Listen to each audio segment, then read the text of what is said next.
sunny day. It's sunny day. Hello, welcome back to the Dead Dad Society. 2021, we're here, we did it. 2020, get out of here, you psycho. How good's this? Thanks for coming back, guys. Lovely to have you back. Really appreciate all the love on the last episode with Emma Zamet. That was so nice. I'm still living the broken ankle life. I've got the moon boot on, and I'm loving it. I'm having a great time. New Year's was interesting. Pretty damn boring. In bed by 11 p.m. Didn't even watch the fireworks. Don't even know what happened. It's been good. It's been good. Loving this time off. We got a sick episode for you today. I am very excited for you to hear this chat. It's very deep, I keep saying deep all the time. I've got to stop doing that. It was a lovely chat. But I want to share a little story this week. My mum messaged me yesterday, and then we had a little chat telling me that she has to put my dog down.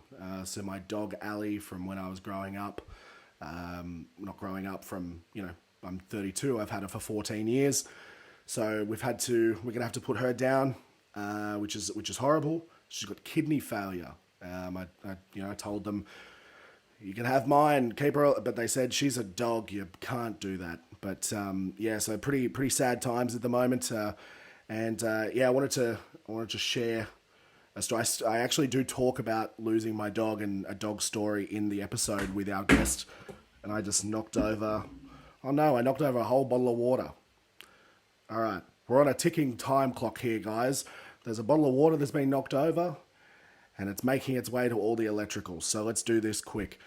This story, little story about when I got my dog.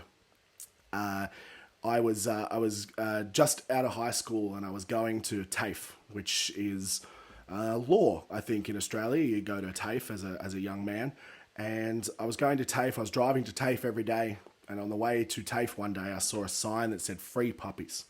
And I put it in the memory bank. I kept a mental note, but I didn't do anything then and there. The next day, I was driving around with a couple of my friends, and they were like, do you want to go to the RSPCA and look at dogs? And I thought, that's so weird. That's so serendipitous almost. And I said to them, I was like, there's a place at Arimba, like near the TAFE, which has a sign that says free puppies. We should go there and just check them out. So anyway, we went there, and there was 2 puppies left. There was one they're both Kelpies.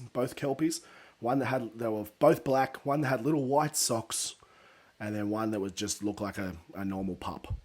And anyway, so my friend bags the one with the white socks, little cute guy, and then I took the other puppy. And I took him home. I named her Ali the Kelpie. I took her home. I surprised my mum and dad with a new dog. We still had a dog, a Dalmatian, called Princess, who I named when I was 5, and that was my decision. Okay, that's her name. And I took her home, and we had some good times. But that first night, I was literally sitting with her and a couple of my friends, and then just out of nowhere, my mate goes, "Dude, I don't know how to say this, but your dog is dead." And I was like, "What?" He's like, "Yeah, she's not breathing. Nothing's happening." And then after like 2 minutes, she just went and just took in the biggest breath ever. Like, she'd been out for I don't know how long she'd been out before my mate realized. And then she just fully just came alive again. And then she just ran around like a nut. Like, she was an absolute nut. She was an absolute nut the entire time until her last couple of years. And I just feel like the oxygen that she was deprived of probably caused some damage that night. But she was a beautiful dog. She's a beautiful dog. She got me in a lot of trouble once. We were at a football game watching a local team, and she literally she was sitting with me on the side of the oval, and yeah, you're not particularly supposed to have dogs at ovals, but you know what, renegade, don't care. In hindsight, did care. As the linesman for the football game ran up and down the touchline, he put his flag up for an offside, and my dog thought that he was putting his arm up to strike her, and just out of a reaction, she lurched and bit him on the leg, and he went down. He went down like an absolute sack, just screaming, and this entire football ground of people just staring at this guy and then staring at me. And literally, I just got, like, my friend just turned to me and goes, "Go, just run." And because I was like, oh, they're going to put her down for sure. So I just ran. And I went to my car, and then a bunch of people stopped me going to my car. And they were like, "Come on, man, you got to come back." Anyway, so I went back, and I spoke to the guy, and, made sure he was okay, of course, and apologized and all that sort of stuff. And, there were people in the football ground, like people that worked there, that were like, "He can press charges, and, you could get fined," and all this sort of stuff. And it was like, and the dog could get put down. And it's, at that point, you're like, yeah, it's already happened. So it is what it is. And you just get ready to embrace it. And I remember the linesman came over. He had a huge bandage on his leg. And he came over to me and he was like, "She's a Kelpie?" And I was like, "Yeah." And he's like, yeah. It's all good. I probably scared her with the flag. I know they're a bit of an antsy dog or something, or a bit of a touchy dog. She's all right. She's okay. And we exchanged details, and I said, like, if there's any sort of stuff that comes from it, please just let me know. But he was pretty cool. He didn't end up sort of pressing any charges or anything like that. But she could have got me in a lot of trouble that day. And she's a sweetheart. But so we're going to have to put her down, which is a bit of a downer. But it is what it is, guys. It's the circle of life from that movie, The Lion King. Anyway, positive chats. Our guest today, how about that segue? He loves it. He'll love it. Don't worry. But actually, before I talk about our guest, just a reminder, Dead Dad Society on social media. Please chuck us a follow on YouTube, rate, subscribe, do all that stuff. And Instagram, email, deaddadsociety@gmail.com. Yeah, show us some love. If you've been liking what we've been doing, please do. Episode 17 today, first episode of 2021. This is a great episode. It's with Bene. Al is a comedian from the United States, all the way from the USA. He's an absolute crusher of a comedian. He was the L.A. Comedian of the Year. Grew up in the Boston, New York scene, so part of an iconic crew coming through there. Dane Cook, Patrice O'Neill, Bill Burr, Bobby Kelly. So just amazing comics that he's friends with and part of. And he's an amazing comic in his own right, so I shouldn't even say it like that. But yeah, countless TV sort of appearances in Australia and in the States. And yeah, he does live out here now. His wife is from here and lives out here with his family. And, unfortunately he is a part of the Dead Dad Society, but he's a bloody lovely guy, and he's a brilliant dude. And, we had a really lovely chat. So I hope you like it. This is episode 17 with Bene. Cheers. Ladies and gentlemen, my guest on the Dead Dad Society today, all the way from the US of A. He's here now. He's not bitter about it at all. He's fine with it. Don't worry. Bene. Hello, Al. How you going, mates? What's up, man? How you doing? I'm doing very good. Thanks for coming along to the Dead Dad Society. Thanks for having me. Long time coming. Been trying to get you for a while. Been trying to tee this up for a while. Man. You've got, I think you said about 40 years of Dead Dad stuff to talk about. So yeah. Let's begin the saga. No, it's first of all, how's 2020 treating Bene, but it is gone. It is over. How's the last few months? How did 2020 treat you? Good, haven't really seen you much because we haven't really geeked. I know, man. I used to see you all the time. I miss you. Thank you. That is very nice. Kind of you. This is nice, man. This is different. You did, or like we were sort of talking about it a little bit, but I saw a post on socials about an operation. How are you doing? Okay now? It's all good now. Yeah. It was amazing because my gallbladder was failing or whatever, and it took them a while. It took them a while to come to that conclusion. So I don't know if you know about the gallbladder, but it's connected intimately with the liver and the pancreas. And Good. so my gallbladder wasn't working properly, so bile was backing up into my liver, and that again threw off my pancreas. So I had pancreatitis. I had hepatitis, which is just it sounds very Pamela Anderson, but it's just that just means your liver's inflamed. Okay. Um, Yep. Good. yeah, and my gallbladder needed to be removed. So I was very sick, but I just thought, oh, this is the way I am now, and and I went to see the Just life. specialist, and I walked into the specialist office, and he goes, oh, judging by the numbers from your bloods, you should be a lot sicker than you are. And I went, this has always been my problem. I look fantastic, so no one ever believes how sick I am. Yeah. Honestly, the combination of just the general whatever you're throwing down combined with the beard. I mean, I don't see a sick man. I see Yeah. a pretty Well, I'm healthy. much better now. Good, good, Yeah. good, good. Yeah. The gallbladder was removed 2 weeks ago, and I'm tip top. Are you on some form of medication or? Well, they sent me home with like 10 pain meds because I like to tell them I am a bit of an addict. So they go light when they send me home with stuff. Good, Um, good. yeah. I feel like And I I feel took like them. that's been sorry, man. I feel like that's been a bit of a reoccurring theme between you and I. Is whenever I see you, is there's some form of pain med involved? Is that like Well, right yeah, now? And then you had the hip, ever like the hip since, before that.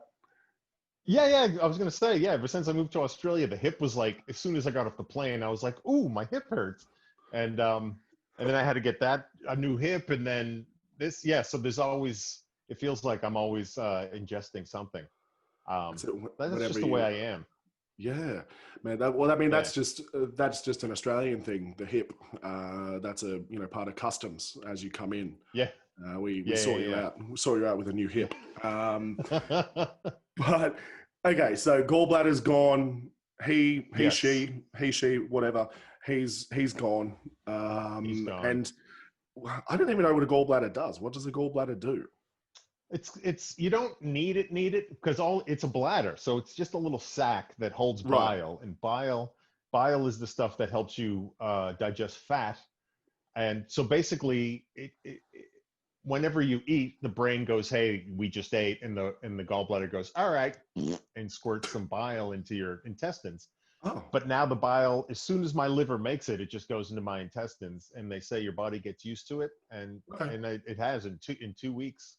Um, I'm How just back really? to eating cakes and How fried was that? chicken, and yeah, How good is that? Wow, man. Well, it's I'm pretty glad. good. I'm glad you're on the mend. I'm glad you're on the mend. That is wonderful news. That's wonderful news. Yes. Um, how are you finding? Have you done many gigs in the last, whatever time, or are you pretty? Have you been pretty quiet as well? Well, I've been quiet, but I've been doing gigs kicked back up in July, Mm, um, a little bit, and ever since then, there's been like a few a month, and January is always slow in Australia, so virtually it stops. yeah. So with this new mini lockdown, whatever thing, it's not bothering me because it's January. Nothing would be happening anyway, except for cruises. I used to do a lot of cruises in January and Right. fill up the coffers with money, and that's not happening this year. Mm. No, no. Wow, cruises is that's a dying game now. I don't even know if Yeah, I don't know. what's even going to happen with them. Is that I don't know if it's going to come back, but I've enjoyed the time off. I was so sort of locked into like the money, and I'm just going to do these until I don't want to do them anymore and see how much money I can make. And mm, and then like 3 months after I made that decision, they were like, COVID happened and they canceled everything, and I was like, oh shit. But you know what? It's good to be home with my family. It's like it's yeah, something I wouldn't have done because I would just wanted to make all the money. yeah, yeah, yeah. And I guess So even going on those cruises, from everything I've heard, is the mental health always takes a bit of a hit while the pocket goes up. the bank account goes up, the mental health always takes a bit of a hit. It does, and it depends who you're on with. And it took us all about 3 or 4 years to figure that out. And it was like, hey, let's not have 40 drinks every night. Let's not drink. Let's go to the gym. And then like it turned it around a little bit. And that's when I went, all right, I'm going to do this. And then they went, no, you can't do this because COVID. Yeah, yeah. That's, I mean, but that's your thing now. Like COVID is your thing, being from the Northern Beaches. That's like, you guys invented it basically. We bought it, actually. Someone invented it, and because we have all the money, we said, hey, we'll take some of that. It's weaponized. We'll pay. Yes, we'll pay British pounds for it too, because why not? That's all that you've got. Oh, amazing. Yeah. Okay. Cruises are done. 2020 is done, thankfully. I've been doing these podcasts, just to try and, I guess, to talk to people, to vent, to have an outlet in regards to, dead dad stuff, pain stuff, whatever. Like, we've had a variety of people on the shows. I think the number one thing is that I'm just trying to creatively do something when there's not many gigs, really. So that's why I've been doing these. So you are part of the club. You are part of the Dead Dad Society, unfortunately. Yep. Fist. Yeah. Raise the fist. Happy, sad, I don't know. But take me back. So you obviously, from your voice, unless you are a fantastic voice actor from the United States, take me back. How does Al Del Bene start out? Oh, well, I was born a poor white child, and I was born in 1972. No, we weren't poor until after my dad died. But and even then, my mother would say we weren't poor. But looking back, we felt a bit poor. But I don't know. I was born near Boston, 4 miles outside of Boston, in a little town called Arlington, Massachusetts. Arlington, and and it was a good little childhood. I had 2 brothers and 2 sisters, all older than me. I grew up on a street where there were 3 streets. So my street was in the middle, and there were 2 streets on either end, and just full of kids. There's probably 3 dozen of us. And so we were just, in the summertime, it was like we were just gone. You'd just run out of the house and come back when it was time to eat dinner. That was quite nice. It was a good childhood. I'm very grateful for that. Well, that's good. Man, and it was fun. The Arlington, is that what's the word I'm looking for? Is that Arlington Road? Is that a thing that I made up just then? No, that's a movie. But I think Arlington's like Springfield. There's one in every state. Right. Yep. Yeah, and they're all named after Arlington Memorial Cemetery, where all the veterans are buried. Okay. Right. That's actually quite sweet. Yeah, because my town was originally called Menominee, which was an Indian word meaning Arlington. And no, it was a Native American word. I forget what it means. Land of running water or something. Something like that. And then they changed Menominee. I always loved that name. I wasn't alive when it was called that, but I thought, wow, why do we change it? Menominee is such a cool name. You got me. You got me so good. You got me so good just then with the Arlington thing. I actually was like, wow, that's really lucky that it was called that. Worked out really well. Yes. And I like that my extent of American stuff is like Arlington. That's Arlington Road, right? It's like just a big movie. That's a movie. That's a movie. Yeah. Like I've heard of stuff. I died when I was 11 days old. I was a sick baby. Let's throw that in there. And please throw it in. Yeah.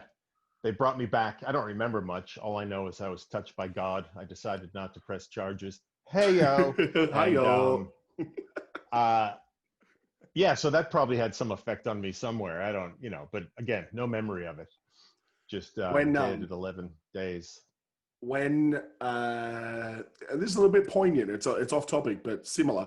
Okay. My mum messaged me yesterday saying that we have to put our dog down, like our family dog, right? Which is a part of life. It happens. the first night that we had her, like we adopted her, and then the first night we had her, I was hanging out with my mate. She was a little puppy, and my mate goes, "Dude, I don't know how to say this, but your dog is dead." And I was like, Mm. "What?" And he's like, your dog is dead." And I was like, "Okay." And then we like lifted up her head and it went back down. There's no breathing, there's Oof. nothing. And we're just like, what's happened? Like she's literally just been sitting here with us. And then about 2 minutes later, like after, we're freaking out with this dead puppy that we've had for 12 hours, Ah, yeah. she literally just goes, like that. Wow. And Wow. we were just like, okay. And then ever since then, she was a fucking nut job, like an absolute nut job. Like, and I don't know if it was like the deprivation of oxygen or something for those 4 minutes or however long she was out. Maybe she got possessed. Maybe we don't Yeah. know if dogs get. But do you think the 11-day trip for you possibly, like, is that why you're a comedian? Is that why you've got stuff going on? I wouldn't know because I don't remember, but I'm sure it has to have some like level of trauma somewhere. You know what I mean? You die and they, and they bring you back with those tiny little, they had baby, oh, who's a dead baby? Boop, you are. Actually, yeah, do they? Is that a thing? Like they have the little. I don't know. No, my mother told me they just sort of like CPR'd me like they do for babies. They just kind of tap on your, and my heart started again. But I was dead for a good 24 days. And no. Fuck, dude. That's the second time you got me Arlington and then that. You're such a. Just a few minutes. Just a few minutes. 24 days. I was like, did you. Did 11 or 35-day-old Al like wake up in a little coffin and be like, "Ah, fuck, you got me so good." It's so creepy. But I was raised amongst death because my father was third youngest of 15 children, and he was 52 when I was born. So I had cousins that were in their 60s when I was born. You know what I mean? Like, wow. So I was just like funerals, Italian funerals, wakes, all that stuff was just normal for me from day one. And I think that's why my sense of humor is so dark at times. Yeah. And often why I get confused when people don't appreciate the dark humor, but because I go, well, didn't everybody? It wasn't until very recently that I went, oh, I had like a unique childhood when it comes to that shit. Yeah. I mean, that exposure, like I think personally, like probably the first funeral I ever went to was like my grandmother's at like 11 or something like that. That would have been the first exposure, but you don't ever, I don't know. And I guess as you get older, like I'm only 32, but I've been to my fair share, and there's, been various ages of people that have died, and never gets like, never gets normal, but like you kind of, I guess, who was it? I think it was literally my wife talking about it the other day. She said that apart from like my dad's funeral and someone else's, like that was she went to a funeral the other day, and that was the first funeral she'd been to that wasn't like an old person, essentially. And it was like, you kind of take that for granted, I think.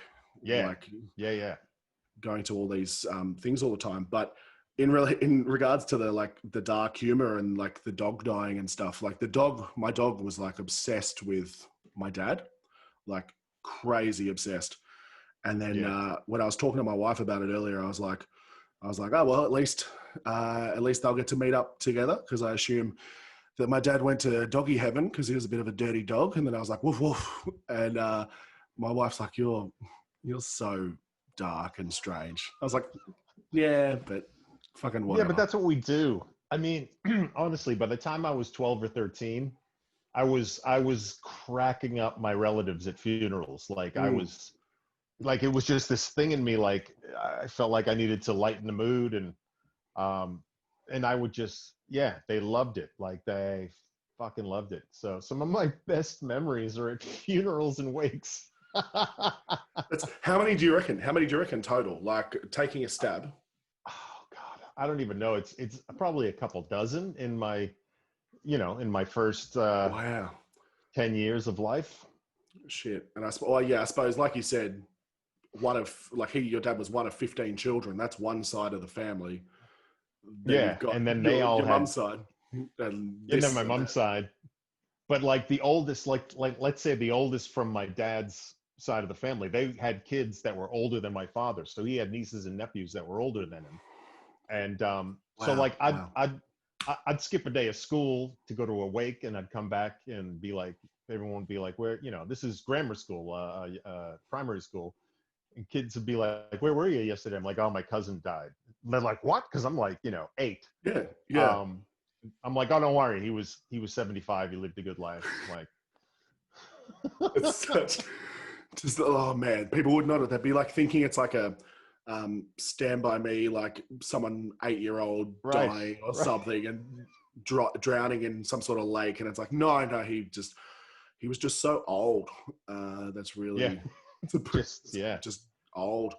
Um, just so you said about like a couple of dozen before 10, and mm. that does include your dad's. Yes, I went to the wake, but my mother wouldn't let me go to the funeral, which was Oh, interesting. And later in life, because I was 7 years old, and later in life, she said, I should have. I regret not letting you go to the funeral, but she thought it was going to be like too much for me or something. yeah. So let's go back into that if that's okay. Yeah, So you were 7. So what's that? 79? Is that right? he 79? died. Yeah, he died February of '80. So yeah, Right, right. And yeah, is it I was still 7. essentially, without me being like, what happened? What happened? Like what transpired? Um, I killed him. Oh, Um, that's so yeah, sad. Anyway, he end of the stepped he podcast. Thanks, stepped out of Al. line. I gotta go. No, so He 7-year-old. no, he had a bad heart. It was his third heart attack that did him in. Um, and it's funny. I remember some of his heart attacks because the paramedics would come to the house, and I remember one very early in the morning, and we're all downstairs, and just the ambulance guy looking at me, being like, "Don't worry, your grandfather's going to be all right." That's how much older he was than me, and I'm like, Yep. "That's my dad." But but yeah, hearing my mother tell the story, he was brushing his teeth in the bathroom upstairs, and she was in the other room, and she heard, "Oh God." And she went in just in time and caught him. He fell back, and she knew CPR, so she was doing that while the paramedics would come in. That kept him alive. But then he was sort of in a coma in the hospital, and he just died in the hospital. Wow. So literally, Yeah. that sort of stuff always blows me away when it's obviously there was, like you said, it was the third one or whatever. So there's a history, Mm, but yeah. the idea of just the you know fragility, is that the word, fragility, where it's like I'm brushing my teeth in the morning, just going about my life, my wife's in the other room, kids are around, and it's just Yep. like, oh God.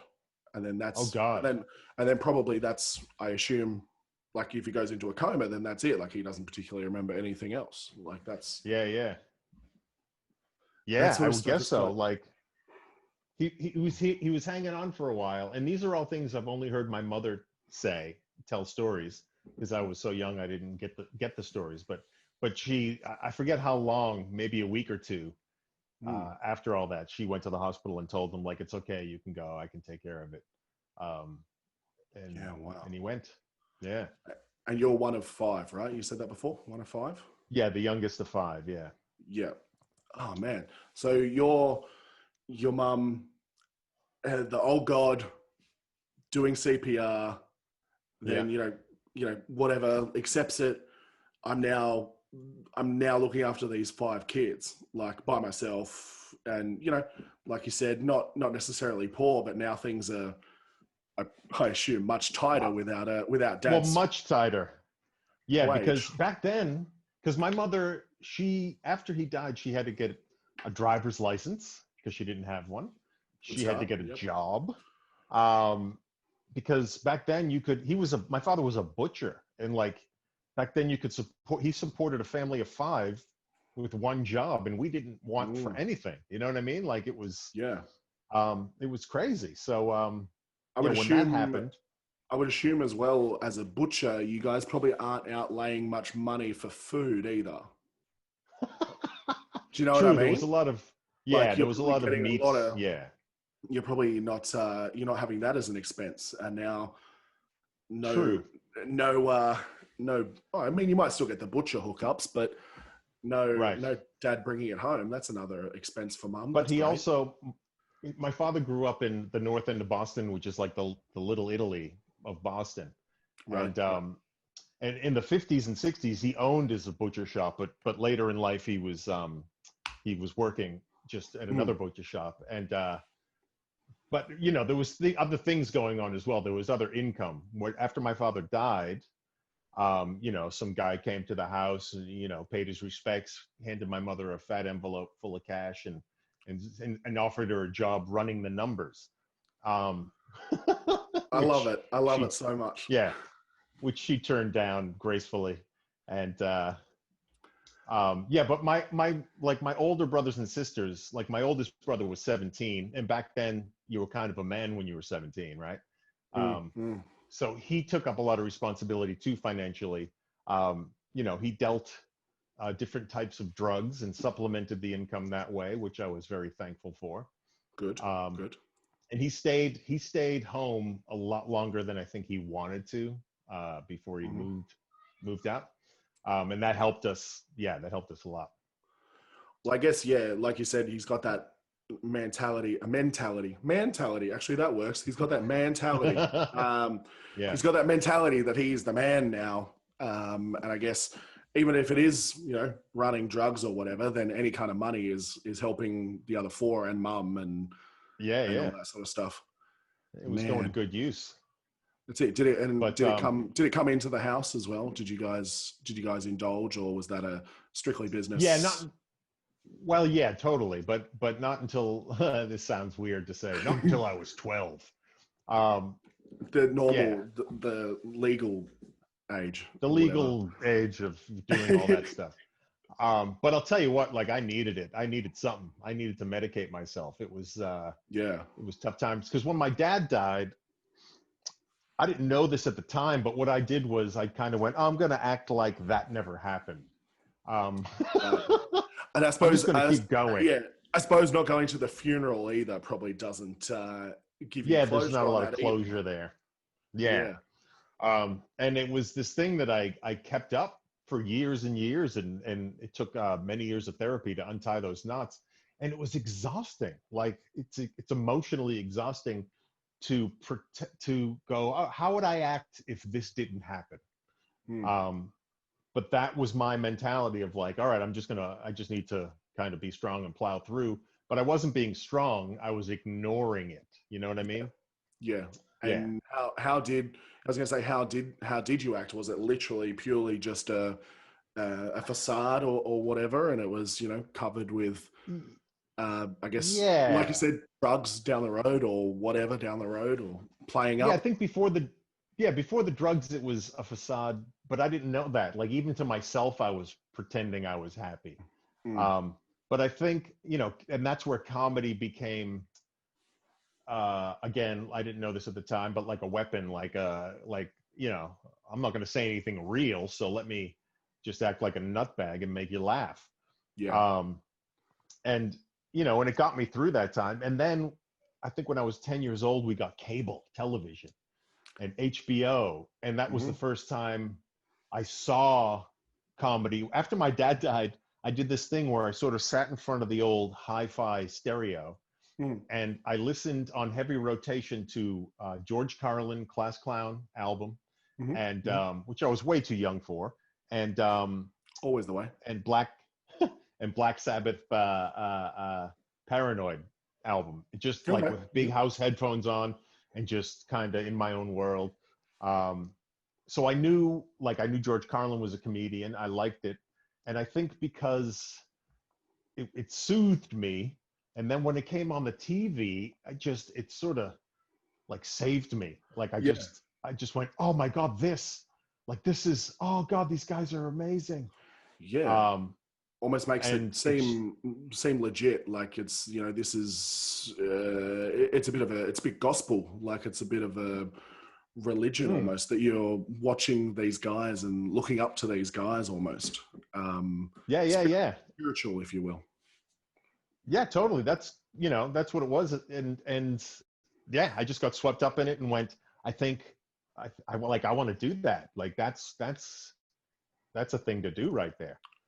Because I could tell that they were, they were being funny, but they were also like airing it out. You know what I mean? Like, Yeah. and it saved me. Yeah. And Bloody saved me. you can hide behind that as well. Like, even if you are saying the serious shit, like, I've done a bunch of stuff about dad dying, and it's like, the only people that seem to get more upset, like the only people that get upset are the people in the audience. And it's like, well, not upset, but you know what I mean? Like the people that they get uncomfortable. They take umbrage with it or whatever. And you're like my dad, guys. Exactly. I'll deal with it how I like. Right. This is kind of how I want to do it. But it's good. Okay, so 12-ish, did you say that was? Like with the headphones and... No, that was like, that was like 7, that was like 8 years old with the headphones. You did say that. Sorry. Yeah. That was like before the drugs. But I always, like, I heard about marijuana. I had this thing in my head that it was this magical, like, you just feel great. And I like... And yeah, I tried it and I just went, this is what I need. Like, this is pretty good. And I did. Yeah, I needed a friggin' break, and it gave it to me.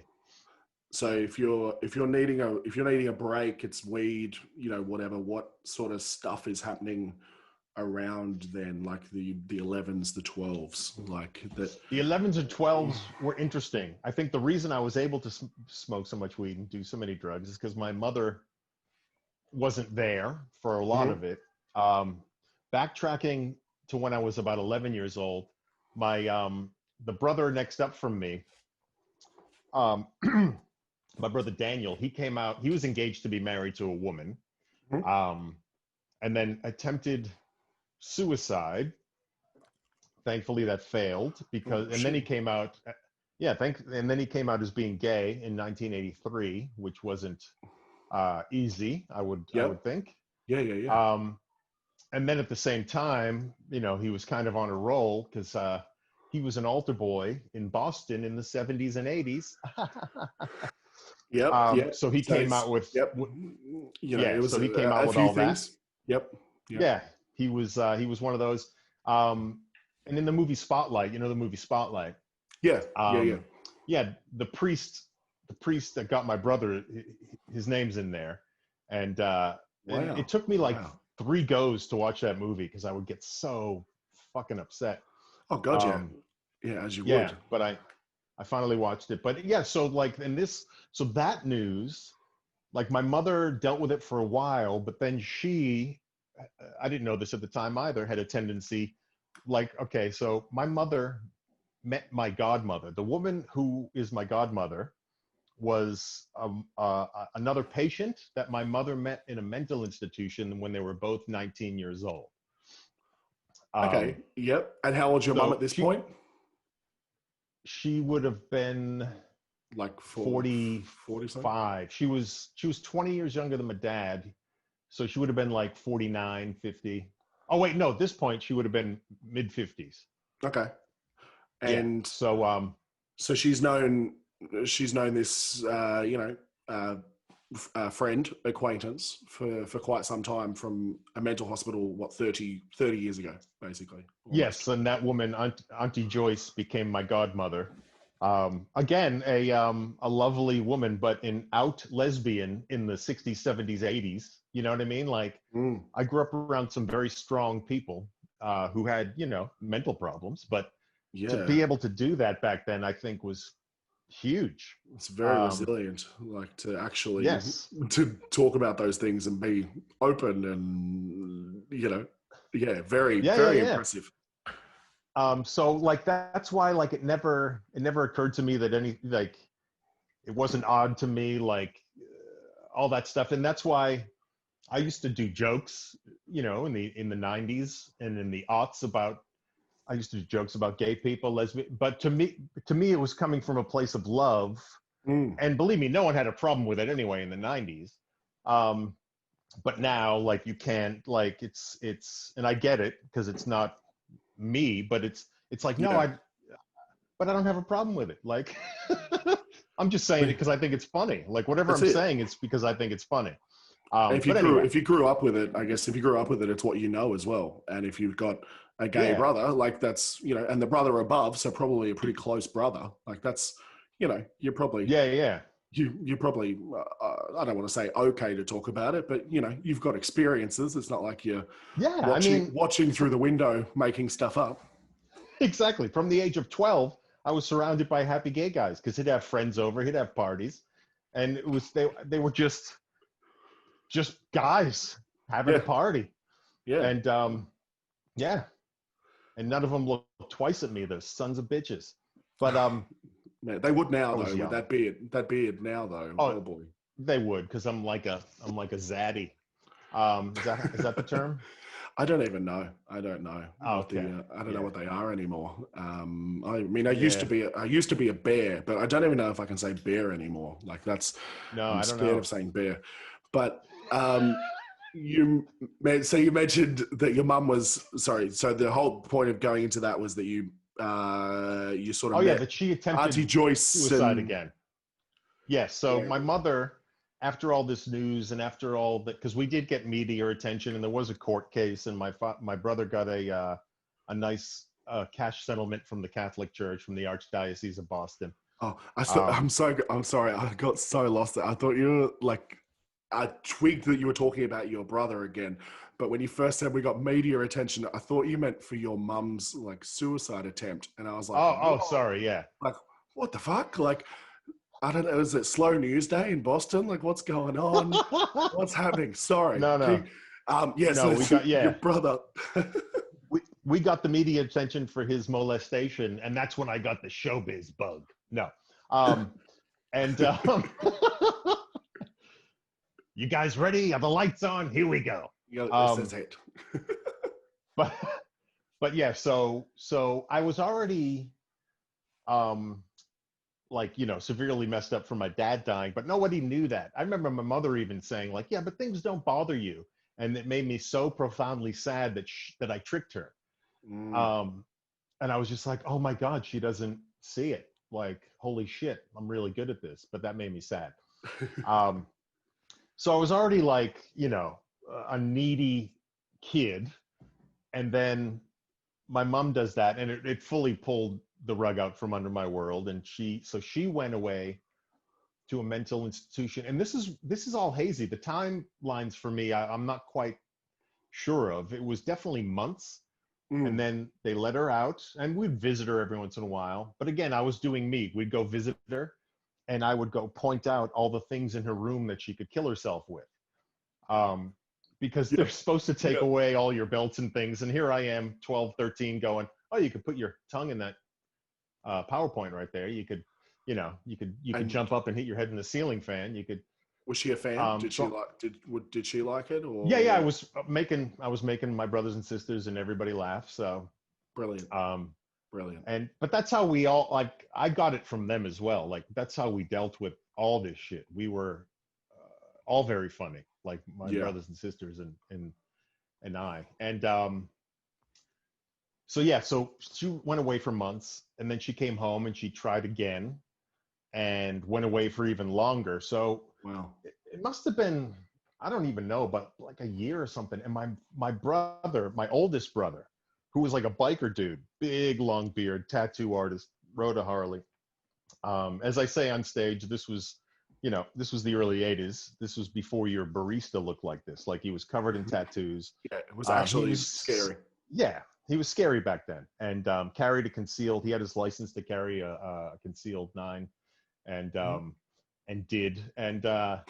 but he used to throw these mad parties, and I grew to like them. At first, they were a bit jarring and scary because they were in my home, which was normal up until that point. And then there's just all these sort of bikers and beatniks and I mean, like, and they they'd party all night, and I'd come down in the morning to like watch Saturday cartoons, and they just drunk people passed out everywhere. Yeah. Um, The and cliche, the cliche yeah, movie yeah, parties. Yeah, yeah, yeah. totally. It was just like that, and so that was definitely weird, but I got used to it. I got to try weed and booze, and I was free, like no one was really keeping an eye on me. So I grew to enjoy those things. There was another point. Shit, what was the point? Oh, and all of his like friends and stuff. I was, like I said, 12 or 13, and all of his friends were like, you're a cool little kid," and I Yeah, loved sick. that. I Yeah. fucking loved that. So I'd like to hang out with them, and I was never tough, but I learned how to pretend to be tough from watching these guys. Yeah, yeah, yeah. And I felt protected. I felt like I was in some sort of like, if anyone messed with me, oh, they were gonna, you know what I mean? Yeah, I mean that's probably helped the comedy in the long run, really, because I guess you have, you've always, I guess, in the back of your mind, like as a kid, like you're not particularly worried about what you're saying getting a bad reaction because it's like, oh well, I've got these guys to back me up if someone wants to fight me. Like Yeah, got that. I remember like my 5th show ever. I was real funny right out of the gate. It didn't last. Like my 2nd and 3rd year of comedy is when I started bombing. Yeah. But like that first year, I was like, wow, this is easy. But I remember like my 4th or 5th show, my brother was there with a couple of his bikie friends, and the MC was this guy called Vinny Favorito, master of crowd work, sort of a Don Rickles type. Yeah, right. Yeah. Yeah, and he started to go at my brother and his friends, and they're good humored. They're not dickheads. But I just remember him being like, oh, you're Al's brother. Oh, you want? Maybe I'll come and rub your balls after the show. Like he stopped fucking with him and I was like, like, Yeah. it's just what you said. I was like, oh, cool. Yeah. And everybody I ever met in my town that was old enough to know my brother would be like, you're Paul's little brother? And then that was it. I was like in. Yeah, sick. That'd be good for stage And I time. really- You'd be like, send your brother around for to room bookers, being like, I think Al's going to jump up tonight. And he's like, Yeah.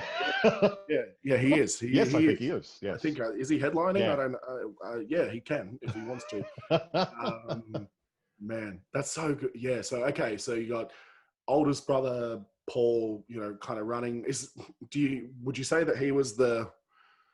Would you say that he was the, and again, using it loosely or however you want, but the parental figure, like while your mum was away, or was that falling on someone else? Oh, definitely. Definitely. Because as much as he did all that stuff, he also like made my lunches for school. And he made me cool stuff that I'd never really, he's like, I'm going to make it devil ham and, whatever he liked. And I was like, oh, yeah. This is nice. Cool. And whatever it was, I forget.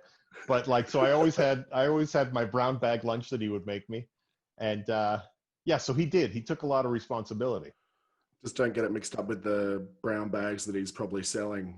Well, I went through a very shameful phase where I was stealing from his stash, and it helped me make friends, and I also liked smoking weed. So, and then he caught me, and that was very bad. He didn't do anything to me, but it was, was that thing of like, I'm so disappointed, and I was just crushed. And which I don't think exists anymore. I don't think if I said to my son I'm so disappointed, he would even give a shit. But anyway, no. That's because when I grew up, like my brother and my father fought in World War II. Like he had gravity. You know what I mean? Like when he said something, like he, you just went, oh shit. When I say something, my son's like, you talk about your dick for a living. Shut up. Yeah. That's literally like talking to, I remember talking to my dad about my uncle, because my uncle had like a tattoo on his arm, and it was like a logo and a date. And I remember being like, Dad, what's that? And he's like, that is the logo for his regiment, and then the date is the date that he got released from a Japanese prisoner of war camp. And it's like, okay, cool. And I just think about it. It's like, what are your tattoos, Mitch? And it's like, oh, it's a band that I like, and right. and it's like, oh, Yes. come on, like. I'm not going to command respect from my daughter. I'm like, yeah, this is a cool band. Do you want to listen to it on Spotify? It's I have cool. Weird Al on my inner thigh. Yeah. Come and look at him. It's no significance, but it's like, no wonder the respect stuff is gone. It's like we're doing it to ourselves. Pretty much. Yeah, pretty much. I mean, I've accepted it. I go like, I try the best I can, but I get it. I get that you don't fear me. That's fine, because, I don't, yeah. Maybe you need to possibly throw like a Paul style party in your house, like just run it Maybe. and then just like to let him know, what the other side of the coin is like. If he wants to. Well, you know what? I think there is some value in that. I like, only because of the way I was able to process it. I go, yeah, it was a fucked up time, but look, maybe it's exactly what I needed at that time. Because my mother tried to have me go to therapists, and I knew she was paying good money. So I just sat there, wouldn't say a thing. And so she'd be wasting her money. Like, I wasn't ready. It wasn't until I was like 25 that I started going to therapy and wanting to, help myself. But I think that reckless, like, it was just like, it was like, fucking, like shit's falling apart. Nothing matters. Here we go. Yeah. 100%. And it's partly probably why I got sober when I was 19, but I skip ahead. And that's okay. Also, I appreciate the giving us a bit of a linear timeline there. That's quite kind. Is Paul still around? Is he still with us? Yes. Paul is still with us. He's he has a family, and he's he's calmed down a lot. He's still got the big long beard, and he's still a tattoo artist, but still rides his Harley. But he's just enjoying his life and doesn't get too worked up about things. Oh, that's good. We need to get him over and chuck a party at your house, and you guys just disappear for a couple of weeks or whatever, and then we'll see how the kids feel about respecting Daddy after that. Yeah. Oh, that's hilarious.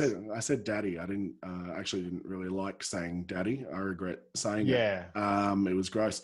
But so brother attempting stuff at 11, the media stuff, is that all around that time as well?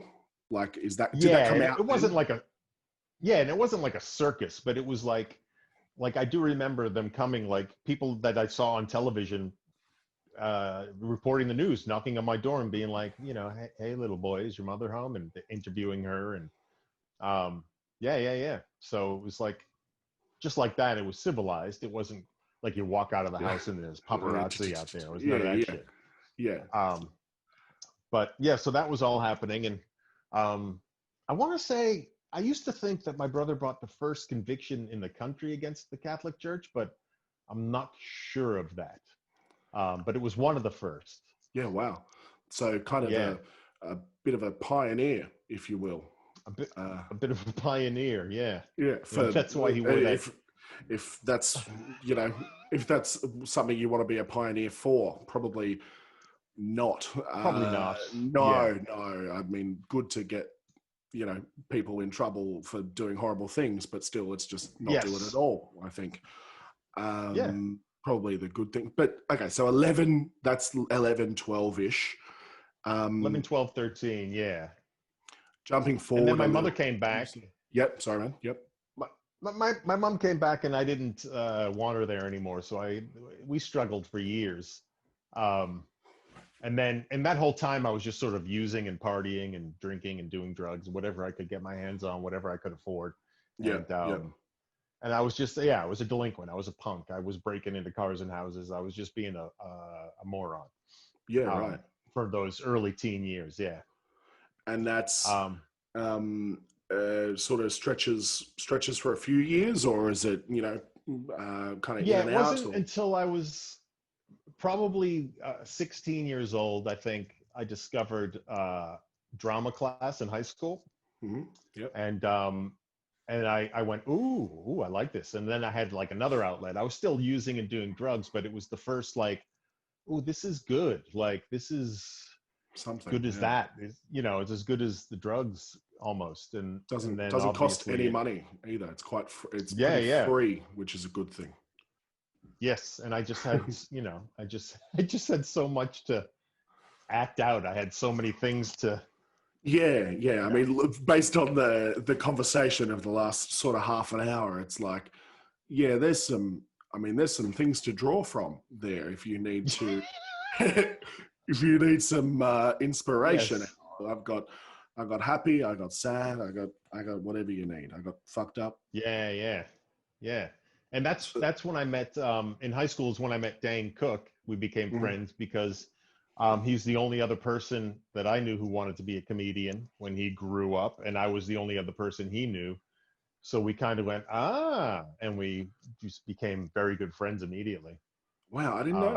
Um, I definitely I have spoken to you about this stuff before, but I didn't know it was high school. I thought it was more like comedy mm, scene stuff. Wow, so full on yeah, yeah. like Full on drama school. hometown boys. Yeah, yeah. Wow, wow. That's is that okay? So had he done stand up then, or that was more of a pipe dream still for him as well? It was still a pipe dream. We actually did stand up for the first time on the same night. We signed up. We used to go to Catch a Rising Star open mic night in Harvard Hmm. Square and watch. We just watch every Monday would go, and then because they do Cross Comedy would open, and Cross Comedy was a sketch group headed up by David Cross, Yeah, and yeah, so they'd do sketches and stuff, and then David Cross would MC the open mic. So back then you basically went and signed your name on the wall, and then they'd send you a card in the mail that had your date on it, like okay, come this day you're doing comedy. So I think it was like March of '91 when I got my date. So I went. A lot of family and friends were there. Dane came to support me. His date was like a month later. But what yeah. ended up happening was they called somebody who wasn't there. David Cross just goes up and goes, "All right, your next open micer is blah blah blah," and no one came up. And he's like, "Blah blah blah, you here?" And he was like, "Going once, going twice." And Dane went here and took the guy's spot I and actually just think went I've up. heard that. I actually think I've heard that before. That's so funny. Yeah, yeah, yeah. Wow. It was because I was back there going like, yeah, do it, do it, do it, do it. Um, but I was so afraid. I remember David Cross called my name, and I couldn't believe my legs were taking me to the stage because my body was so. Wow. But yeah, 91. I mean, yeah, 91, you said? 91? 91. Yeah, the beginning of '91. So that's, you know, David Cross isn't David Cross yet by any means, right? Like Not at that's all. Not at all. way before Mr. Show and all that Yeah, sort of stuff. and I That's, felt bad because I ran into him maybe 10 years ago in New York on the subway. mm, But I had lost my voice for some reason, and I was like, hey Dave, like I couldn't communicate properly, and I felt because he's not a big man, yeah, so yeah. he was a bit like, oh hey, and I was like, you brought me up my first time ever at Catch a Rising Star back in, and he was like, oh no shit, and I just went, yeah, so thanks, because Yeah. Do I you live knew on I the couldn't train? talk. Do you live on this train now? Is that This is how is my that going for? train. Yeah, But that because I beard as had well. no voice, I couldn't communicate with him. So it was like, I shouldn't have even done that. But Yeah, yeah. yeah, That's so. oh Oh well. man. Oh, one of those things. That's so. I Yeah, I embarrassed always. myself. Every celebrity I've ever met, except a few, because when I was in LA, I met them all, and I'm just a fanboy dummy. It's And it so hard, starts isn't off it? cool. Mm. I start off cool, and then I just melt down and ruin it. Like, and that's just me. Yeah, Yeah. my biggest regret is, Lano and Woodley, like quite, Lano and Woodley, big Aussie comic duo. Yeah. Um, doing Melbourne Comedy Fest a couple of years ago, I was waiting to cross the street, and one of them was waiting on the other side to cross the street, and I was like, "Fuck, 15-year-old me is nerding out right now." Like, and I was like, I gotta say something. But you had that thing of like, we're both crossing the street. Yeah. And I literally just went like, "Hey," I'm like, "Sorry, like, I'm just a really big fan. Like, my name's Mitch. I'm a comic as well." And he was like, "Cool." Like, literally go like, and fuck, so he should. It's the middle of the street. Like, and I'm going, yeah. "Hey, like, stop and chat. Like, we'll dodge the traffic together." But that's what it is, isn't it? It's because to me that's what it was. It was my inner, because comedy was so profound in my life. I would meet these dudes that I grew up watching at that time when my life was horrible, and I would just be like busting with like gratitude and like, oh my god, Yeah. and you know, and a lot of times, because I was a house MC at the Laugh Factory for 7 years. Like I'd be either working with them or they'd come up to me and go, "Hey man, you're funny." And I'd go, "Oh, thanks." And would start off cool. And then I'd just turn into a fucking idiot. Yeah. Oh, well. Who do you think is the, like, off the top of your head, of course, who do you think is the biggest name that you regret that you've done something to embarrass yourself? Well, sort of the most ongoing one was, there was one night, Tim Allen got back into comedy. It was like this huge deal, right? Yep. And so he came to the Laugh Factory, and I was the MC. So they had me MC for him, and he again. This was like a slow burn, because it started off great for a while. Where I even went up to him before the show, and Toy Story 3 had just come out, and I said, because he plays Buzz. It's already a great start. It's already so great. I said, I go, what do you want me to say about you? You still milking that Toy Story 3 thing? And it had only been out for like 3 weeks. And he went, "Ha, say that. And I went, all right. So that's how I introduced, like, and he's still milking this Toy Story 3 thing, whatever. And then he requested me, the owner of the Laugh Factory called me, went, "Buddy, Tim Allen called me. He said, I want that Italian guy to MC for me again." And, so I did that for a while, but then I got all up in my head about it. And I saw him at Ralph's, which is our Kohl's. Ralph's is a chain of supermarkets. Yep. And trying to be funny, he was trying to be low key. I saw him with his wife, and he was like making her laugh. He's like pointing at stuff. He's picking stuff up. And I kind of walk right up to him, knowing that he knows who I am. But I'm like, "Hey, Tim, L.A Bene, I MC for you sometimes. I just want to say I'm a really big fan." I did something goofy like that, and he literally was like, "Yeah." Like, he literally just was like, "You're an idiot," like with his face, and he's just like, "Yep." And I don't blame him, because, and I just went, "Oh, geez," like, and I think it's because one of my heroes, John Lovitz, who I did become friends with, sort of very close to when I first moved to LA. I thought, "Oh, I'm going to make friends with all my heroes." Like, yeah. I just, so and it was just, I went, "Oh, I'm such a dummy." And I walked away, and I don't think I opened for him ever again after that.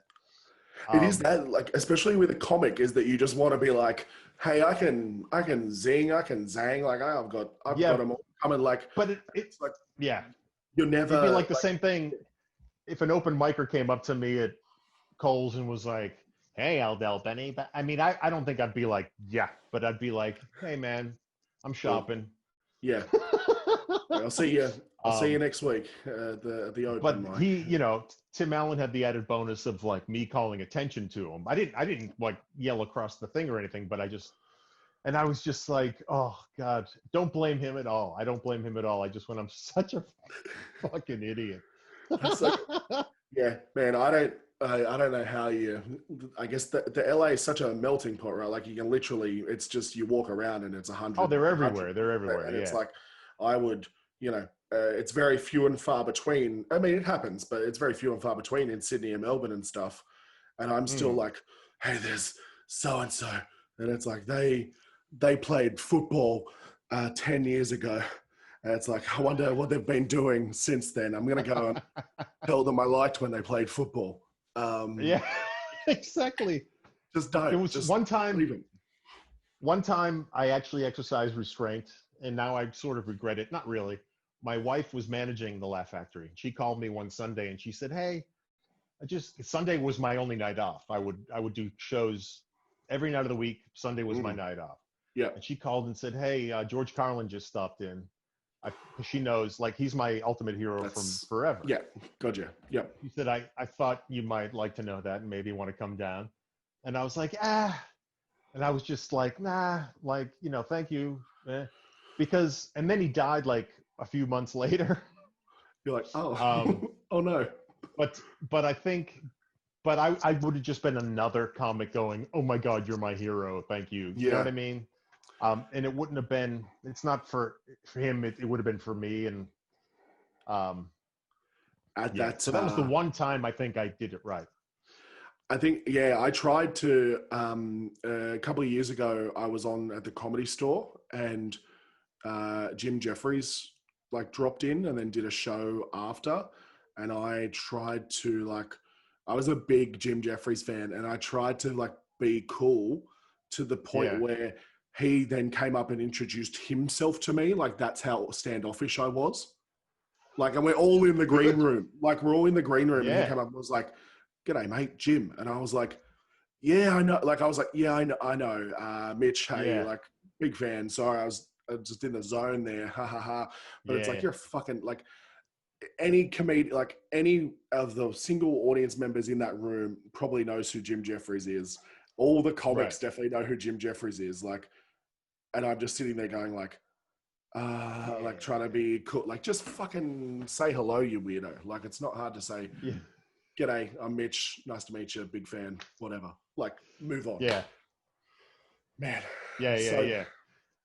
It's talk to me. it's such a weird phenomenon. Sorry, Go man, I on. cut you off. What's the That's weird right. phenomenon? I cut you off. I cut you No, off. it's just a weird phenomenon when you meet those people and it's like, we're in the same industry, we do the same thing, and yet I cannot handle this because my inner Yeah. 12-year-old is just like, "Oh my God." And And yeah.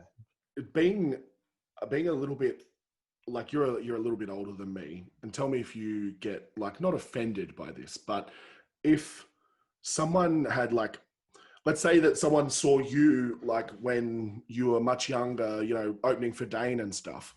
If someone Mm. came up to you and said, "Oh man, like I grew up listening to Dane. I used to see you all the time opening for him. I loved you, blah, blah, blah." Like, do you take offense to that? Like, cause I've known a few comics that like kind of go like, "I don't need to know that you liked me when you were a kid and now you're an adult." And it's like, No, I don't take offense to that at all, actually. Because especially my time in LA, I was in Dane's shadow. right. Because we reconnected, we were best friends, we were always together. Like, there'd be times where he was on TMZ and I was with him. Mm, And I gained a lot of fans from those stadium tours and yeah. just from sort of being around.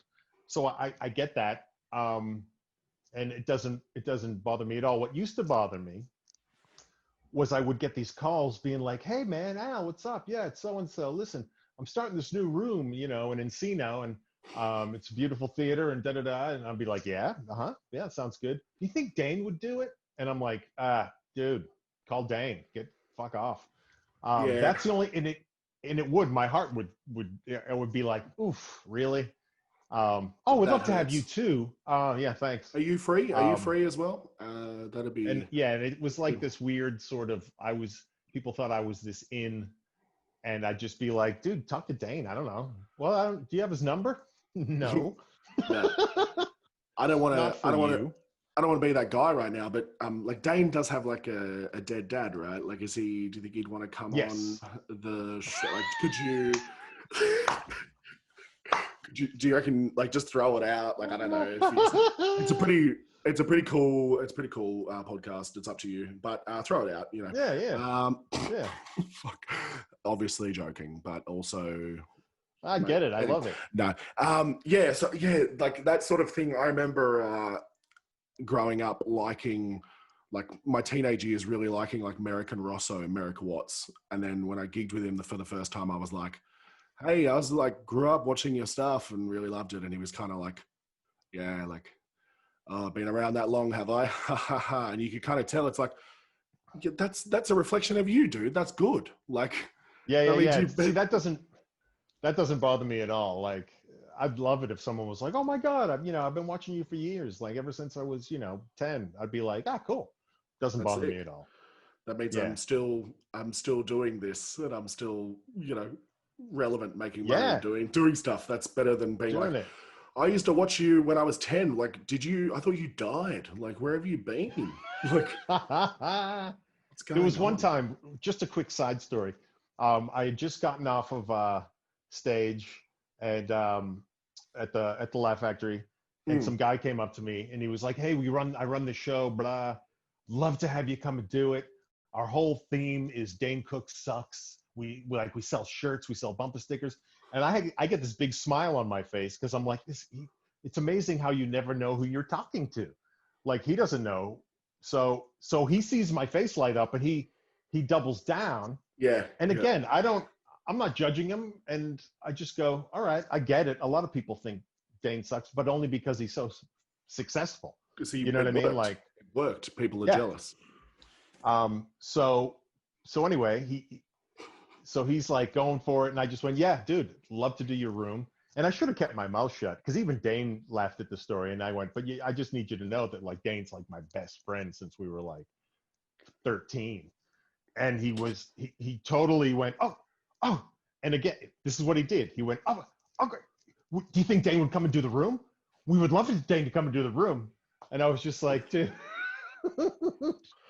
So it's, yeah, I find that, yeah, that's so interesting. Like, you get to a certain point where it's like people really like you, and then it's almost funner to pick at you and, Yeah, pull you apart. But then it's still like, I don't know. I feel like it's just that jealousy of like, I'm gonna make this room where it's like shitting on Dane Cook or whatever. But it's like, I'm kind of doing this because I like Dane Cook. Uh, yeah. like, Well, it's subtly. funny. I spoke with Dane recently, and this actually helped me out because the haters did get him down for a while when I was living in LA. Like, it got to such a point Of course, yeah. where he was, but he recently we had a good chat on the phone, and he was like, you know what? He goes, the haters, I'm just entertaining them in a different way. They're still paying attention. Mm, And I went, oh, that's a fucking brilliant. I love that. yeah, You yeah. know, that's It's great. the people that still take the time to comment. It's like, well, they still ingested it, didn't they? They still, Yeah, yeah, they still gave you the views. They still did this. They still, they're exactly. adding to the algorithm every time they comment. It probably shows up for their family and friends and all that jazz. So it's like, oh fuck, hate Right, all you right. want. Who cares? Yeah, it's a But good outlook. if Um, you, yeah, I'd love to. I have picture brain obviously about like stand up, and as being a comic and a bit of a nerd, like that whole mm, generation really sort of very cool to me. Like the Boston gen of like obviously them, they're your friends. I don't know why I'm saying it like this. But like, what's it like starting? Because you started what, 18? It started 18. 19. I just turned 19. Or was I 18? 18 or 19? Were you sober? Were you sober? Um, no, not when I first started. Yeah. And that's part of my story is that, so yeah, so I was 18 when I started. Mm, And, but I got sober quickly thereafter. Like, the short story is that I basically found something I wanted to do more than drinking and drugging. mm-hmm, Do you know what I mm-hmm. mean? Like, I Good. did comedy and went, oh, I need to be present for this. It wasn't a conscious thought, but it was just, and I had friends who pushed me in that direction. I've told the Yeah. story a few times on podcasts, so I'll keep it brief. But I was in a group with Dane and Robert Kelly, Mm-hmm. and this guy called Jay Hall, and we did sketches in the '90s. Sketches were all the rage, Yep. and so we did sketches, and basically because of my drinking and drug use, they kicked me out of the group. The group was called Al and the Monkeys, um, and they kicked Al out, and that's what did it. That was the catalyst. Scared the shit out of me. I was like, guys, I'll do anything. I'll quit. And I thought I was lying to them at the time, but it stuck. And I went a good 25 years without a drink or a drug until I moved to Australia. Thanks. But That's all right. You're welcome. See, again, I'm somehow connected to you every time. The big, Yep. the big things. But yeah, right. So sort of starting out 18, 19, Al and the Monkeys. It's just the Monkeys now. Al's gone. Is that the one where you've told me this briefly? Was that when you like opened for a metal band or something? We won the local Boston Comedy Riot, it was called. So all the comics in Boston did it, and they whittled them down, and we were the winners. And the dude, one of the judges, was a DJ at a local station, WBCN, and he said, "You guys are hilarious. Come and perform at the Rock of Boston show, Yeah. at the Boston Garden." And we were like, okay. And up until that point, we had never met any opposition. We were invincible. So it never occurred to us that we would bomb. But what happened was we showed up there, and the guy was like, "I'm so sorry." We thought we had been bumped, and he was like, because we were supposed to go on first, Yeah. sort of when the lights were still on, and people were still coming in, type of thing. He goes, there was probably 7 bands, and he goes, "You're going on between the 2 headlining bands. You're going to go on after the Spin Doctors and before Fish." Yeah. Good. Thanks for the tee up. That's so we good. got booed off the stage, but again, I wouldn't trade that for the world. It was such a rush. All a bit of a adding to that thick skin, I would no doubt imagine needed for Boston. I did sort New of York stay comedy. home. I did sort of stay home for a week, going, "Oh my God, the world hates me." Yeah. It was definitely 16,000 people booing and throwing things. Oh shit! Yeah, that's a good great memory. So, but Jane brought it full circle, because we performed at the new Boston Garden. I forget what year it was. It was New Year's Eve. Me, Bobby Kelly, and Dane. Yeah. Me and Bobby opened for Dane, and it was like, this is our revenge. They love us. And Dane was so popular and well off that he paid for Fish to sit in the front row, and they had to watch you guys do a show. Oh my God. I do remember leaving the thing down the elephant ramp, because they used to have a circus there. And I'm next to the lead singer of the Spin Doctors, and he like turns to me, he goes, "Man, I can't believe we just played the Boston Garden." And I couldn't believe that he was blown away that he had played the Boston Garden. You know what I mean? Yeah. It was just weird. I'll never forget that. Man, I can't believe we just played the Boston Garden. You're like, Spin Doctors went on to do some pretty big stuff, right? Like they had a few number one hits. Yeah. They were. That's pretty good. You opened for, you middled. They opened for you. We went on after the Spin Doctors. The Spin Doctors opened for us. Yeah. How good's that? Yeah. Oh, mate. So, you mentioned in like our brief chat the other day about the sort of around the 18-year-old stuff of like voices, like hearing voices, and or like talking to your dad, like talking to your dead.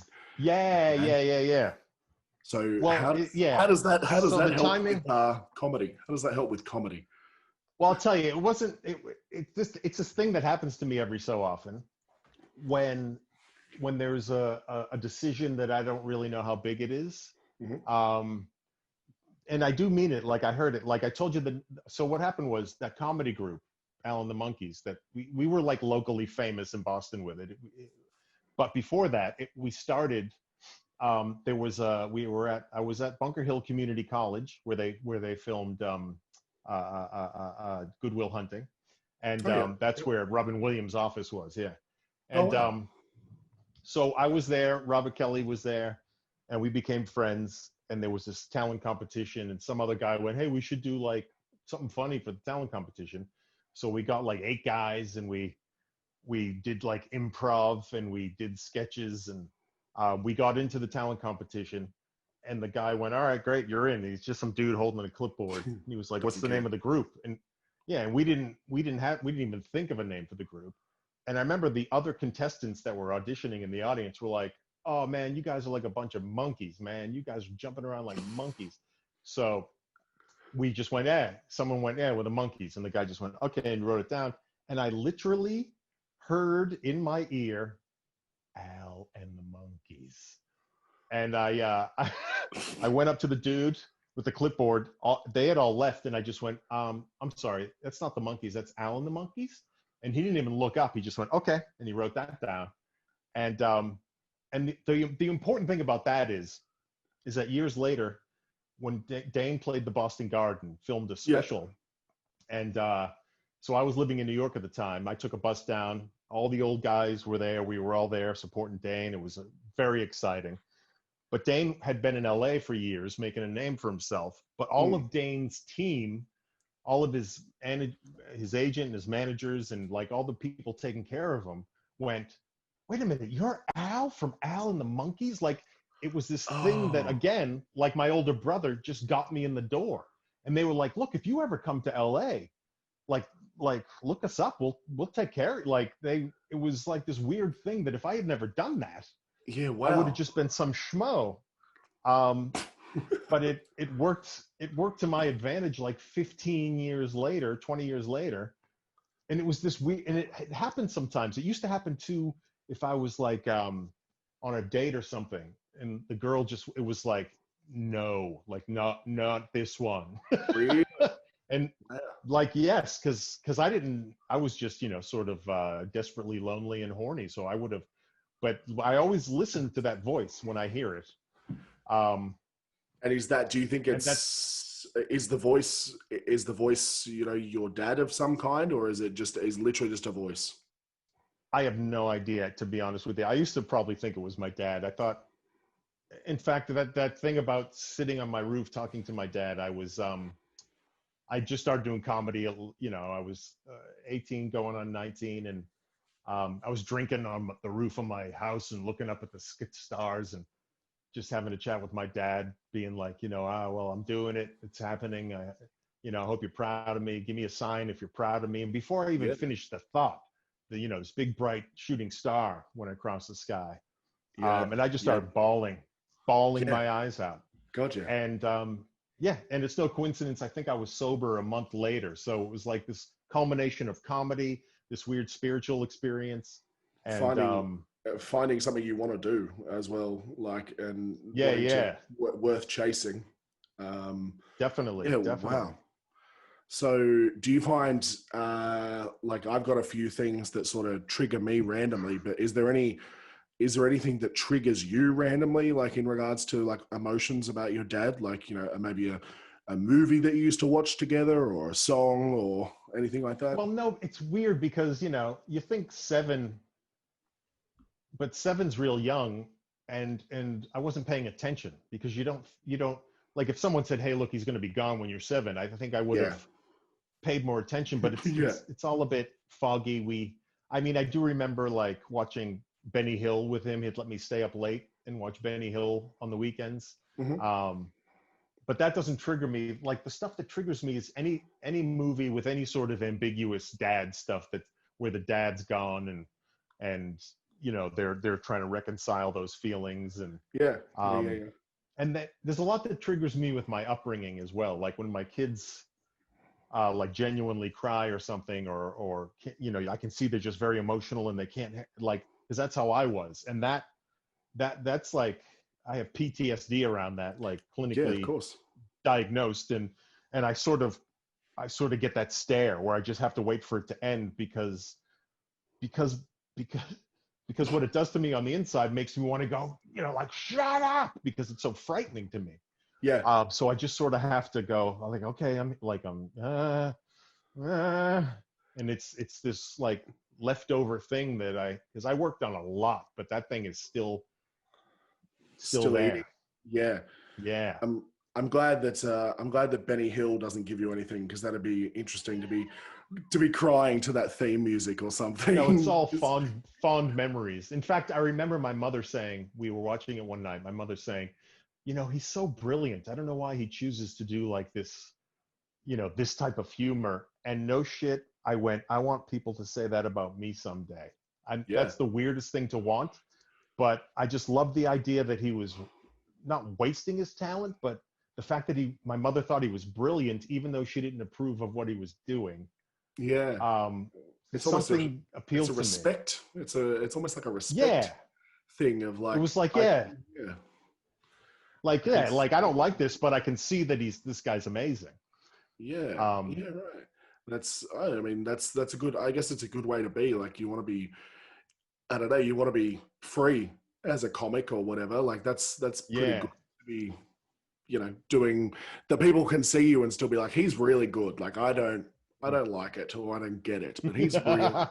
But I can see what he's doing and it's good. It sounds like my mother when she comes to comedy festival shows and she says, look, I didn't get half the references. There's, but the room liked them. So, I assume, and I was like, I mean, end of the day, you're not the demographic, so that's okay. Exactly. Like, I didn't think the Fast and the Furious references were gonna fly with your mum. I don't know how many you've seen, if at all. Yeah, I don't know why my mother didn't like boobs and a bald guy getting slapped on the head. I don't know why she didn't like that. That's some people's taste. You can't pick it. Yeah, exactly. I'll let you go soon because I just realized it's almost 10 o'clock. But is it really? Wow. Yeah. We've been zooming. Flies by.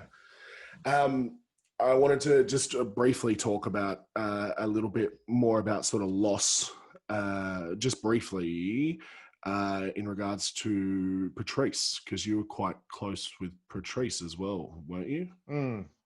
Well, yeah, we were not when, because I was in L.A. when he passed and we sort of lost touch, but we, I felt it. I felt his passing, and we started out together, and I, shit like this doesn't happen anymore. But I don't even know if you might be too young for this, but did your friends ever call you on your home phone, your home telephone, and go, "Hey man, put on channel 38." Oh yeah, put on channel 38 and watch it, and you'd watch it together, and he used to do that. He'd call me up and go, man, put this on, and we just make fun of it, and when we were like young comics, and then we became roommates in New York for 18 months or 2 years or something. And that was good. I was not in the headspace. New York freaked me out. So I basically just sit in my room, and the internet was fairly new. Because this was like 98. The internet, what I mean by that, it was like just getting good, like porn videos were just, happening. Yeah. Yep. So yeah, that became a hobby. And he would literally like bust in my door and be like, "Al, New York City is right there. Like, get the fuck out of your room." But I was just like, dude, I'm staying here. And I got stuff to do, man. I don't know how this finishes. I need to know if this guy cleans the pool or not. I don't know what's going to happen. But no, he was definitely an inspiration. I remember showing him my audition tape for Caroline's, and and he was like, because I was all ashamed of it because I didn't get passed, but they give you a tape, and he was like, "You're killing," and it just boosted me with confidence. And then on that tape, there was one particular bit that I did that I told him the story behind the bit, and he goes, "Just say that. What are you making up a story for?" Like, and that was the best advice anyone's ever given me. And because of him, because he was exactly the same on stage as he was off stage, like exactly the same. And because like that was an inspiration to me to be like, because I used to be a lot more jokey and I do voices and I was cutesy, and but he was the inspiration to be like the closest to myself I can possibly be in my comedy. He definitely. I have heard that. I've heard that a bunch, like just listening to other podcasts and stuff, people talking about Patrice almost like real talking them, being like, you're funny, you're good, just do what you do. Like literally, I think it was maybe Bert, I think like Kreischer, I think was talking about it on a podcast, saying that Patrice kind of real talked him, like just fucking be you. Just tell the story how it happened and be you. Right. Oh, he real talked everybody, and it was hilarious because some people couldn't hack it. You know how some people need you to be polite, but he would, you know, you'd walk in and he would just tear down what you were wearing in 5 seconds. And to me, it was the most, like when he did it to me, I felt honored. You know what I mean? Yeah, he took the Like, time. you know, and like, yeah. And I never got why people got upset about it. I mean, I get it now, but sometimes they would just get so mad because he'd just be like, you know, and just perfectly just nail it. Boom, boom, boom, boom, boom. Fuck, it was good times. And yeah, Yeah. he's a great loss. I'd love to hear what he'd be saying these days. Yeah, that's probably the biggest, I guess, not regret. That's such a horrible way of saying it, but it's like, it's the biggest regret of him dying is that I'd love to see a special of his. No, but like, do you know, it is. It's like, man, he'd be hitting some stuff pretty hard. I think he'd be. Oh yeah, totally. Like, yeah. And so, you know, like I said, we weren't very much in touch when that all happened. And of course that made me sad because it was like, oh, that was my first sort of experience of like, oh, I need to keep in touch with people because this shit happens. And yeah. Was that? And I don't know what else to say. no. It's all good. So, and that's coming up on 10 years, isn't it? Like it's almost. Yeah, dude. Is it 10? Yeah, it's 7 either, I thought it was like 8. But But I feel like I guess 8.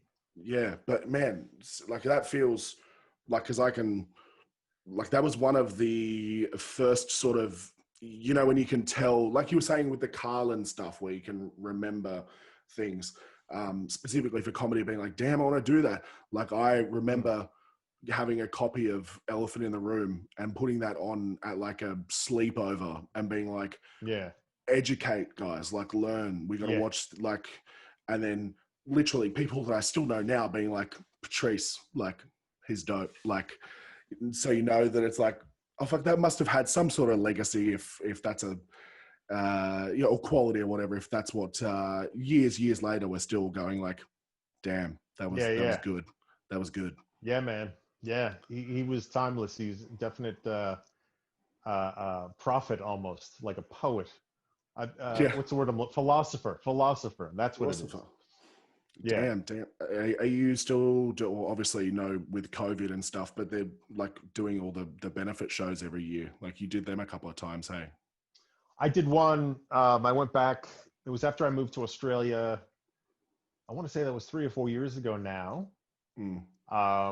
Yeah, and it was just amazing to be there. Like I was just so. It was weird to be back in New York, but it was just like to be there. I felt out of my element because I felt like all those other guys, because they were all the Opie and Anthony guys. They were all, and I was like, oh God, like, should I even be here? And then like to the point where before I went on, they were like, do 12. And then they were like, oh, we're running something. Can you do like 18? And I was like, huh? What? But of course I can do 18. But I was just like, I was so in my head. I mean, it went great, but, and you're there, and Patrice's mom was there, and it was good to see her again. And she's hilarious too. She's like, you know, we're staying in the same hotel. If you come to my room later, there's something good there waiting for you. Like just giving me shit like that. Like, oh damn. And I'm like, hey. And it was just, it's what Patrice might have wanted. I don't know. It's who knows? Yeah. Who knows? Probably. Well, not. my mother taught him how to make chicken parmesan. He had a girl over and he wanted to make authentic Italian chicken parm. So I put him on the phone with my mother and she was like, Patrice, that's a girl's name. What do you want? And then they got married, and it's all to do with your mum, and that's the story. That's the story. Your mum, she killed it. She married. What was who else was on the lineup? Was that, like you said, Opie and Anthony stuff? Was that like Jim Norton, Bill Burr sort of stuff? Yeah, it was Norton. Jesus, it was Norton. Who's the dude with the no nose now? Artie Lang. Artie Lang. And it was funny because Burr was supposed to headline, but there was a big blizzard in New York, so he couldn't come in from L.A., so they got Louis C.K. Not a bad who again I did. I guess. Again, I did that thing where I make an idiot of myself. I watched him from the side of the stage. He went up last and he smashed, and he came off and walked past me, and I went, You'll get them next time. And and he went, because I'm just an idiot. I'm an idiot, but I've accepted it. Maybe had he seen you go up earlier in the night? Could he make? No, he showed up. He showed up. In fact, yeah, that was the other thing. He came into the green room, and I went, dude, you missed it. I've already gone on, and I don't know him. I've never met him. And he was just like, huh? Like, so that's just the way I am. And some people respond, and some people think I'm an idiot, and I just have to accept that. I love it. I love it so much. Yeah. I'm loving the chat. Man. I'm loving the chat, but I do want to let you go, so we better wrap up. Okay. I appreciate you. I appreciate how open you've been in regards to family stuff, dad stuff, all that. It's been great. I hope it's been therapeutic for you, cathartic, talking about it. I don't know. I've been masturbating the whole time, so. Man, I could hear you squeezing something, and I thought it was some sort of nicotine gum, but apparently it's some sort of Express Lube bottle. You've been sorting yourself out with. Yes. Before I go, I'd pose a couple of questions to people to end the podcast every week. Every 7.5 inches. Okay. Thank you. Okay, that's really good I'll write that down. We'll compare it to everybody else's, and that is huge. Anyway,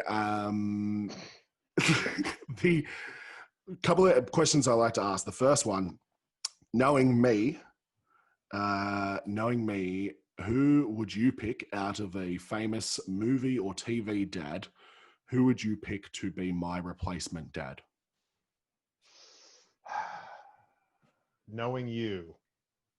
All right, here it comes. Here comes the burn. I'm so excited. Let's see. No, it's not a burn. It's not a burn. But I would, for some reason, my mind just went to John Goodman from Roseanne. Just like laid back, fun. Hey, Yeah, I'll take that. John Goodman's a bloody good actor. Is it John Goodman, or are you giving me specifically the dad from I'm giving Roseanne? you Dan. I'm giving you Dan from Roseanne, yeah. He's still good. I'm going to take it. Yeah, I liked that show because my family was like that. Just like, whatever. Bit of a racist mum or a problematic mum. Did you have a problematic racist everybody, mum? Yeah, I think that's the way it is. And the second one, if you were my dad and you were to give me some fatherly advice on how to live a good life, what advice would you give? Follow your heart and cut your hair. What accent? I'm just wondering what accent that was. If you that was an exaggerated. Well, actually, no, that was from. Sorry, it's from Miller's Crossing. I don't know if you've ever seen that movie. Oh, Coen brother. Yeah. Yeah, John Turturro has a thing where he goes, "Look into your heart." Yeah, I'm praying to you. So for some reason, whenever I say heart, I do that. Heart. Follow your heart. I'm praying to you. That's me. That's me anytime I say, you'll like this being a Boston guy. That's me anytime I say firefighter. Firefighter. I don't know if I think it's The Departed, where it's like, you fucking firefight in queers or something like that. And it's like, you just can't not say, like, every time I say fire, it's just there. Firefighters. I mean, that's what I try to live. It's weird because my kids are so young and I think they think I'm a bit of a layabout, but I just go, because I've set my life up this way. So set your life up the way you want to live it and live it. Like, enjoy it. Do what you like. I love it. I love it. Yeah. Find what you like and do your it. hair. Yeah. So we're going back to that again. Back to the hair cutting. I love it, mate. I love you. Thanks for chatting. Love you too, brother. I just love. No, this has been good. It's been really good to catch up with you. And thank you for being so open. Where can people find you if they want to chuck your follow and keep? I'm on the northern beaches. This is my address. Well, I'm on Facebook and Instagram. Aldel Bene, ALDELBENE. Search for me. I'm there. I say horrible things on these things sometimes, but they're always just meant for a laugh. And Just having a go. just having a go, man. This is all we can. That's how my brain works. I got to get it out.